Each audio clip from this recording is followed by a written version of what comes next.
నమస్తే welcome to 69 TV news నేను మానస ముందుగా బులెటిన్ లో హెడ్లైన్స్ చూద్దాం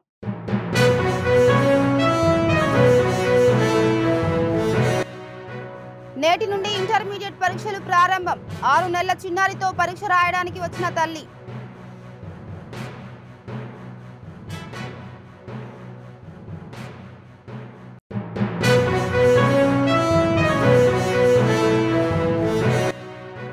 రోజు తెల్లారితే కరెంటు కట్ అవుతుందని సబ్ స్టేషన్ ఎదుట ఆందోళన వెంటనే ట్రాన్స్ఫార్మర్ మరియు కరెంటు వైర్ మార్చాలని డిమాండ్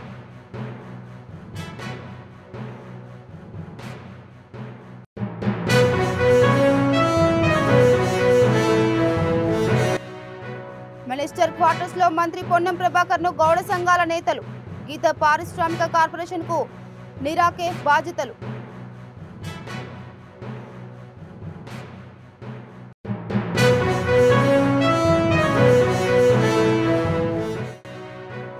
ఏపీ బడ్జెట్ ద్వారా ప్రజలకు నిరాశే మిగిలిందని మాజీ మంత్రి గుడివాడ అమర్నాథ్ కూటమి ఎన్నికల హామీలు అమలు చేసే వరకు పోరాటం చేస్తామని స్పష్టం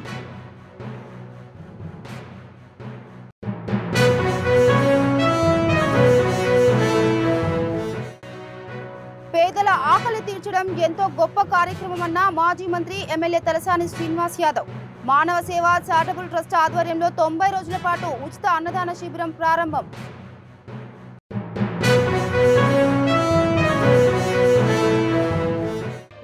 బ్రేకింగ్ న్యూస్ చూస్తున్నాం. కాంగ్రెస్ నుంచి ఎమ్మెల్సీ తీన్మార్ మల్లన్న సస్పెన్షన్. ఆయన్ను పార్టీ నుంచి సస్పెండ్ చేసినట్లు టీపీసీసీ క్రమశిక్షణ కమిటీ డాక్టర్ జి చిన్నారెడ్డి పేరిట ఉత్తర్వులు జారీ చేసిన కాంగ్రెస్ పార్టీ భవిష్యత్తులో కూడా ఎవరైనా పార్టీ లైన్ దాటితే కఠిన చర్యలు తప్పవన్నారు టీపీసీసీ చీఫ్ మహేష్ కుమార్ గౌడ్. రాహుల్ గాంధీ ఆదేశాల మేరకు తీన్మార్ మల్లన్న సస్పెండ్ చేసినట్లు క్లారిటీ ఇచ్చిన కాంగ్రెస్ ప్రభుత్వం ఇక భవిష్యత్తులో ఎవరైనా పార్టీ లైన్ దాటితే కఠిన చర్యలు తప్పవన్న టీపీసీసీ చీఫ్ మహేష్ కుమార్ గౌడ్. పార్టీకి వ్యతిరేకంగా ఎవరు పనిచేసినా వేటు తప్పదని క్లారిటీ కూడా ఇచ్చిన కాంగ్రెస్ ప్రభుత్వం ఇక గతంలోనే మల్లన్నకి షోకాజ్ నోటీసులు జారీ చేసిన విషయం కాంగ్రెస్ ప్రభుత్వం క్రమశిక్షణ కమిటీ సమాధానం రాకపోవడంతోనే మల్లన్నపై వేటు వేసింది కాంగ్రెస్ ప్రభుత్వం.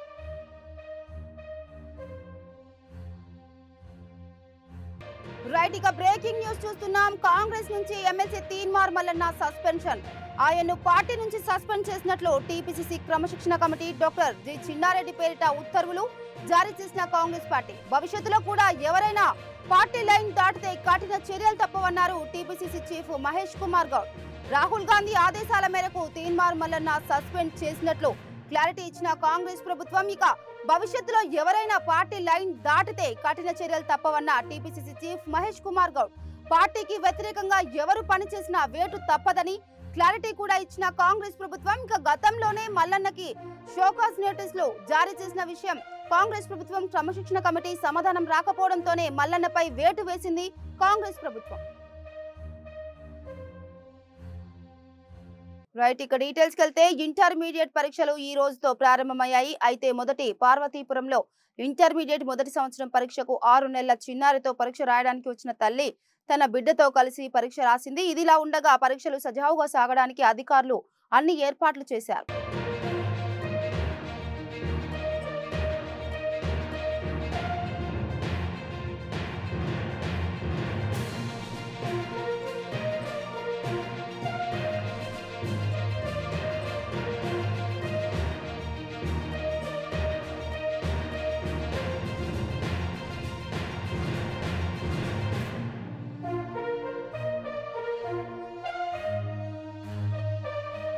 రోజు తెల్లారితే కరెంటు కట్ అవుతుందని సబ్ స్టేషన్ ఎదుట ఆందోళనకు దిగారు మెదక్ జిల్లా కర్నాల్పల్లి రైతులు గ్రామస్తులు. గత సంవత్సర కాలంగా ప్రతిరోజు ఇబ్బంది పడుతున్నామని ట్రాన్స్ఫారం నుండి బయటకు వచ్చే కరెంటు తీగలు చాలా చోట్ల తెగినప్పటికీ వాటికి జాయింట్లు వేసి తిరిగి నడిపిస్తున్నారని ఇలా అయితే ప్రతిరోజు ఇలాగే జరుగుతుండటంతో గ్రామస్తులు సబ్ స్టేషన్ ఎదుట ఆందోళనకు దిగారు.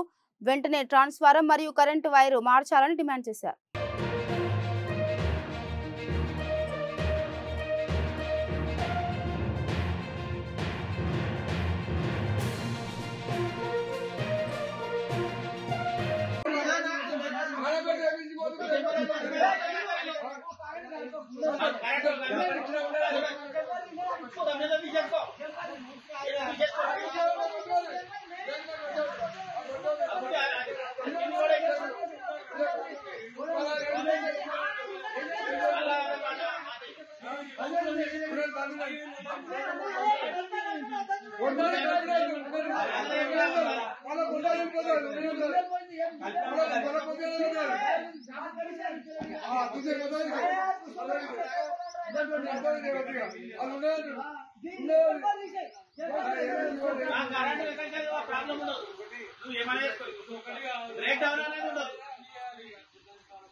మినిస్టర్ క్వార్టర్స్ లో మంత్రి పొన్నం ప్రభాకర్ ను గౌడ సంఘాల నేతలు మాజీ ఎమ్మెల్సీ బాలసాని లక్ష్మీనారాయణ, పల్లె లక్ష్మణరావు గౌడ్, ఇతర గౌడ సంఘాల నేతలు శనివారం కలిశారు. పలు అంశాలను మంత్రి దృష్టికి తీసుకొచ్చారు. మంత్రి మాట్లాడుతూ తెలంగాణ గౌడ సంఘాల పక్షాన గౌడ ప్రముఖులు మాజీ శాసనమండలి సభ్యులు బాలసాని లక్ష్మీనారాయణ, పల్లె లక్ష్మణ్ గౌడ్, నీరా కేకు సంబంధించిన ఇష్యూ, సర్దార్ సర్వాయి పాపన్న గౌడ్ విగ్రహానికి సంబంధించిన అంశం, గౌడ సంఘం భవన నిర్మాణానికి సంబంధించిన 3 అంశాలను, రాజకీయ ప్రాధాన్యతకు సంబంధించిన అంశాలను నా దృష్టికి తెచ్చారు.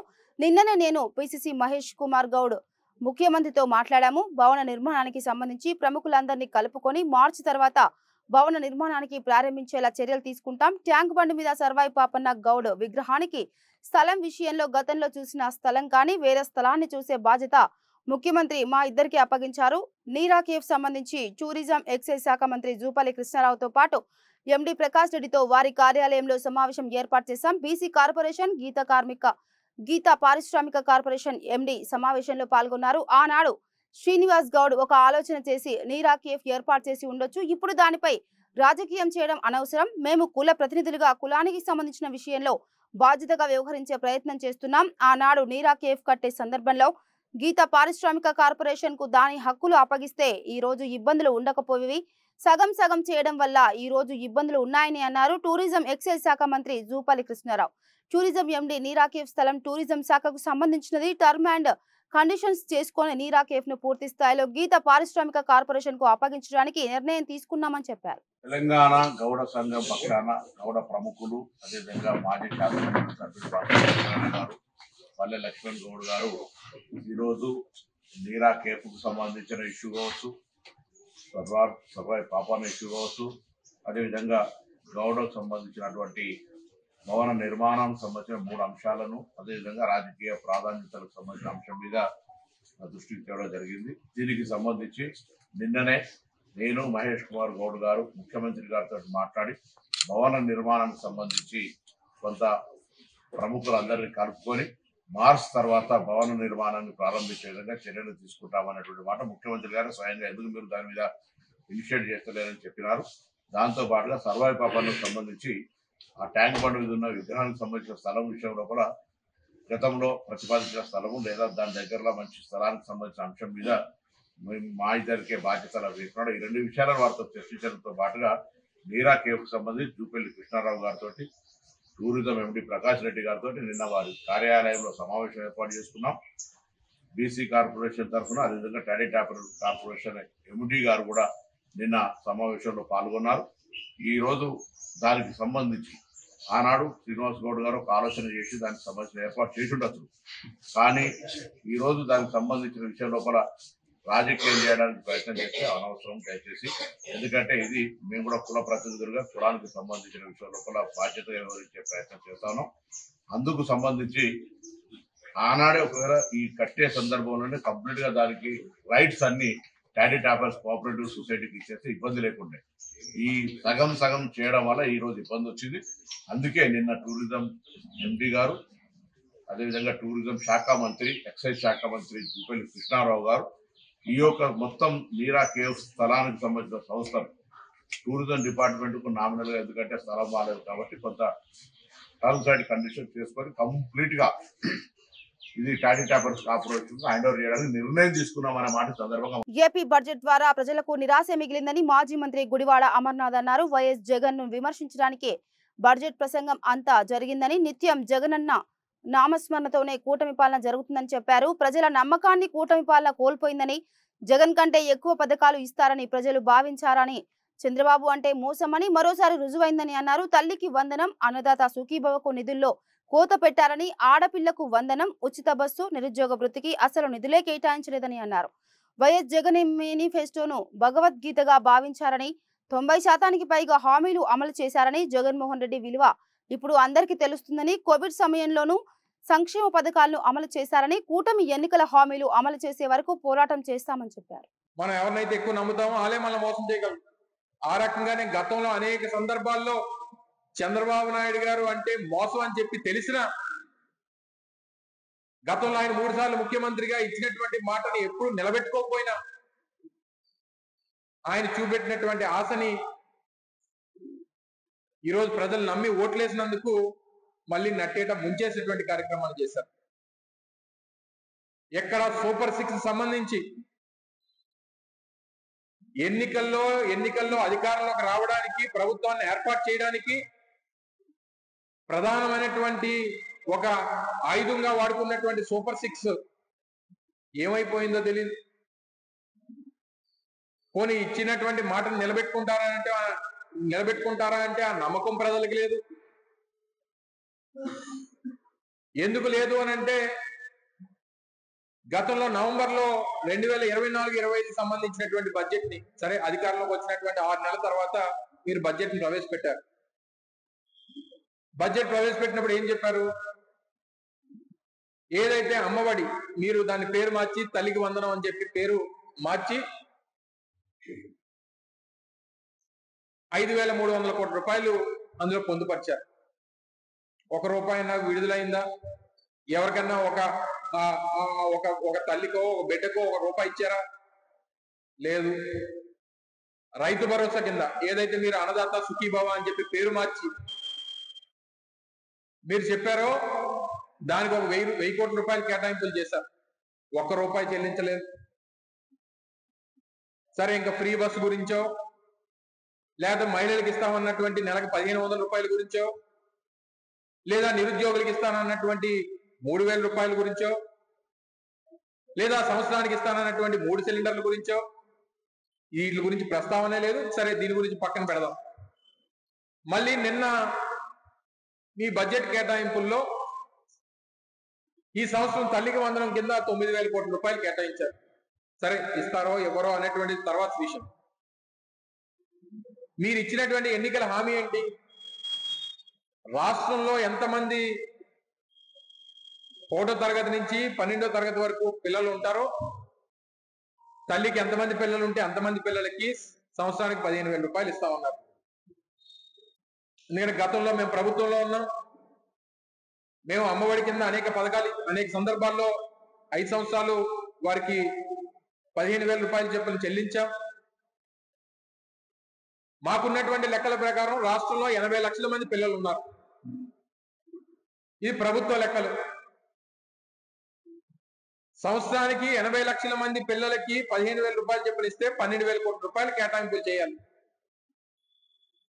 మీరు చెప్తుందేమో 9,000 కోట్ల రూపాయలు, కేటాయించిందేమో 8,600 కోట్ల రూపాయలు. తీరా ఎంత ఇస్తారో అనేటువంటిది ఆ దేవుడికి తెలియాలి. రైతు భరోసా కింద ఏదైతే మీరు పెట్టినటువంటి అన్నదాత సుఖీభవ కింద రాష్ట్రంలో 55 లక్షల మంది రైతులు ఉన్నారు. మీరు ఇచ్చినటువంటి హామీ ప్రకారం 20,000 రూపాయలు ప్రతి రైతుకి పెట్టుబడి సాయం కింద అందిస్తామని చెప్పి ఏదైతే మాటిచ్చారో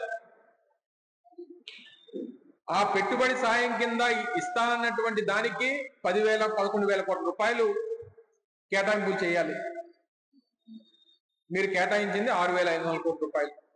సరే, ఇందులో ఎంతమందికి ఇస్తారు? అసలు ఇస్తారా ఇవ్వరా? లేదా గతంలో కేటాయింపులు మాత్రమే చేస్తాం? ఎస్ఎల్బీసీ టన్నెల్ సంఘటన స్థలం వద్ద ఎన్డీఆర్ఎఫ్ ఇతర సంస్థల పనులను మంత్రులు ఉత్తమ్ కుమార్ రెడ్డి, జూపల్లి కృష్ణారావు, ఎమ్మెల్యే వంశీ, సిఎస్ శాంతకుమారి, అరవింద్ కుమార్, పలు విభాగాల అధికారులు పరిశీలించారు. త్వరితగతిన మృతదేహాలను బయటకు తీసుకువచ్చే విధంగా చర్యలు చేపట్టాలని అధికారులను ఆదేశించారు. టన్నెల్ వద్ద జరుగుతున్న పనులను మంత్రులు పరిశీలించారు.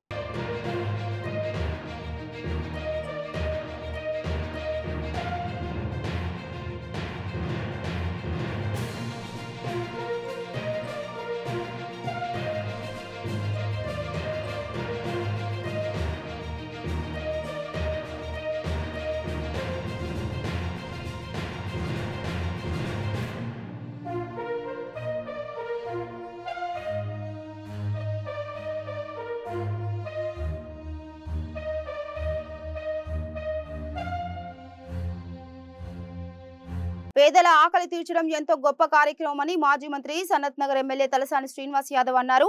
శనివారం సనత్ నగర్ లోని మోడల్ కాలనీలో మానవ సేవ చారిటబుల్ ట్రస్ట్ ఆధ్వర్యంలో 90 రోజుల పాటు నిర్వహించే ఉచిత అన్నదాన శిబిరాన్ని ప్రారంభించి పేదలకు భోజనం అందజేశారు. ఈ సందర్భంగా ఆయన మాట్లాడుతూ మానవ సేవ చారిటబుల్ ట్రస్ట్ ఆధ్వర్యంలో గత 10 సంవత్సరాల నుండి దాతల సహకారంతో పేదలకు ఎంతో నాణ్యమైన భోజనం అందిస్తూ ఆకలిని తీరుస్తుండటం పట్ల వారిని అభినందించారు. వేసవి ముగిసే వరకు ప్రతిరోజు సుమారు 300 మందికి భోజనం, 600 మంది వరకు మజ్జిగను అందించడం చాలా హర్షించదగ్గ విషయమన్నారు. ఆకలితో అలమటిస్తున్న అనేక మంది ఆకలిని తీరుస్తూ స్ఫూర్తిగా నిలుస్తున్నారని పేర్కొన్నారు. ఈ కార్యక్రమంలో కార్పొరేటర్ కొలను లక్ష్మీ బాలరెడ్డి, డివిజన్ బీఆర్ఎస్ అధ్యక్షుడు Kolanu Balareddy, managing trust Buchibabu, trust సభ్యులు రవీంద్రబాబు, శశికాంత్, మాచారావు, నాయకులు సురేష్ గౌడ్, ఖాలిల్, శేఖర్, రాజేష్ ముదిరాజ్, జమీర్, సమీవుల్లా, సీనియర్ సిటిజన్ సభ్యులు పార్థసారథి, మాణిక్ రావు, అనంతరెడ్డి తదితరులు పాల్గొన్నారు.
ట్రంప్ మరియు జెలెన్స్కీ ఇరువురి మధ్య గంట సేపు సాగిన భేటీలో చివరి 10 నిమిషాలు తీవ్ర వాగ్వాదం చోటు చేసుకుంది. ట్రంప్ ఆగ్రహం వ్యక్తం చేయగా బెదిరింపులకు భయపడేది లేదని జెలెన్స్కీ తేల్చి చెప్పారు. వీడియో ఈ మేరకు రష్యా దాడులను అరికట్టాలని, ఇరు దేశాల మధ్య శాంతి ఒప్పందం కుదుర్చాలంటూ జెలెన్స్కీ శుక్రవారం అమెరికా మద్దతు కోసం వైట్ హౌస్ వచ్చారు. అయితే ఇందుకు బదులుగా ఉక్రెయిన్లోని అరుదైన ఖనిజాల తవ్వకానికి అనుమతించాలని ట్రంప్ కోరారు. దానికి జెలెన్స్కీ అంగీకరించకపోవడంతో మాతో ఒప్పందం కుదుర్చుకుంటే మంచిది, లేదంటే మీ దారి మీరు చూసుకోండి అని ట్రంప్ అన్నారు.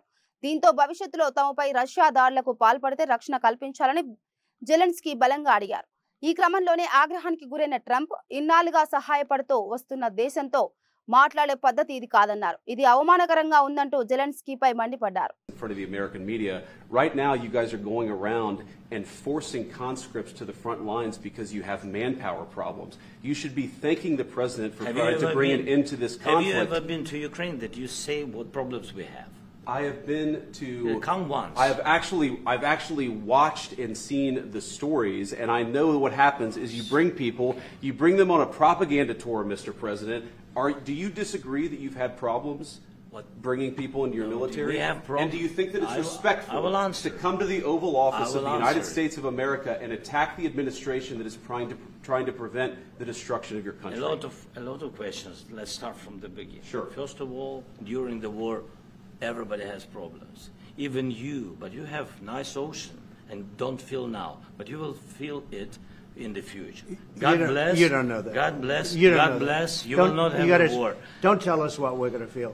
We're trying to solve a problem. Don't tell us what we're going to feel. I'm not telling you. Because I'm you're in no answering on this position to question. dictate that. That's Remember exactly this. what I'm not You're in dictating. no position to dictate what we're going to feel. We're going to feel very You will good. feel influenced. We're going to feel very I'm good and telling very you, strong. You will feel influence. You're right now not in a very good position. You've allowed From the yourself very- to be in a from very the bad very position, beginning and of he the happens war. to be right about From it. the very beginning of the war. You're not Mr. in a good Brown, position. I You don't was have in the cards right now. With us, you start I'm having not playing cards. cards. But right now, you I'm don't. very Yeah, you're playing serious, cards. Mr. President. You're I'm playing very cards. serious. You're gambling I'm the with the president lives in of war. millions of people. You think You're gambling with World War What III. what do you You're think gambling about? with What do you World think War about? III. And You- what you're doing is very disrespectful to the country. This AP ప్రభుత్వం ప్రవేశపెట్టిన budget పై ఆంధ్రప్రదేశ్ మాజీ మంత్రి రోజా ఘాటు వ్యాఖ్యలు చేశారు. కూటమి ప్రభుత్వం జనాన్ని నమ్మించి నట్టేట ముంచిందని మాజీ మంత్రి వైఎస్ఆర్సీపీ నేత రోజా ఆరోపించారు. చంద్రబాబును పొగడ్తలతో ముంచెత్తడానికే, భజన చేయడానికే పయ్యావుల కేశవ్ సమయం అంతా వృధా చేశారా తప్ప రాష్ట్ర ప్రజలకు ఈ బడ్జెట్ ఎందుకు ఉపయోగపడదని ఎద్దేవా చేశారు. లేదు అనేది మనం ఆ బడ్జెట్ ప్రసంగం చూస్తేనే అర్థమవుతుంది. వాళ్ళ అధికారంలోకి వచ్చి 9 సంవత్సరాలు అవుతున్నా ఇంకా జగన్మోహన్ రెడ్డి గారి మీద దుమ్మెత్తి పోయటం, అబద్ధాలు చెప్పడం తప్ప మేము అధికారంలోకి వచ్చాక ఏం చెప్పాం, ఏం చేస్తున్నాం. ఇక బులెటిన్ ముగించే ముందు హెడ్లైన్స్ మరోసారి.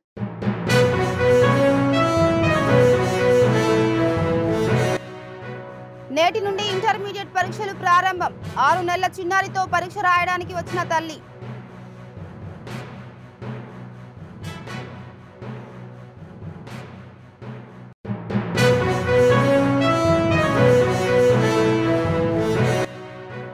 రోజు తెల్లారితే కరెంటు కట్ అవుతుందని సబ్స్టేషన్ ఎదుట ఆందోళన. వెంటనే ట్రాన్స్ఫారం మరియు కరెంటు వైర్ మార్చాలని డిమాండ్.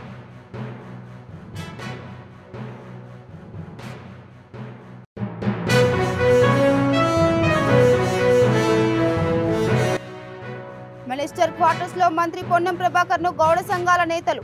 గీత పారిశ్రామిక కార్పొరేషన్ కు నిరాకే బాధ్యతలు.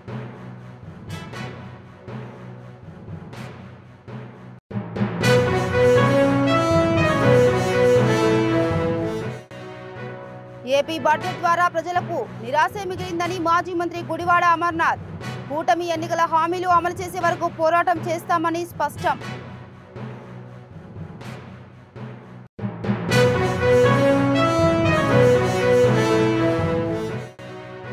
పేదల ఆకలి తీర్చడం ఎంతో గొప్ప కార్యక్రమమన్న మాజీ మంత్రి ఎమ్మెల్యే తలసాని శ్రీనివాస్ యాదవ్. మానవ సేవ చారిటబుల్ ట్రస్ట్ ఆధ్వర్యంలో 90 రోజుల పాటు ఉచిత అన్నదాన శిబిరం ప్రారంభం.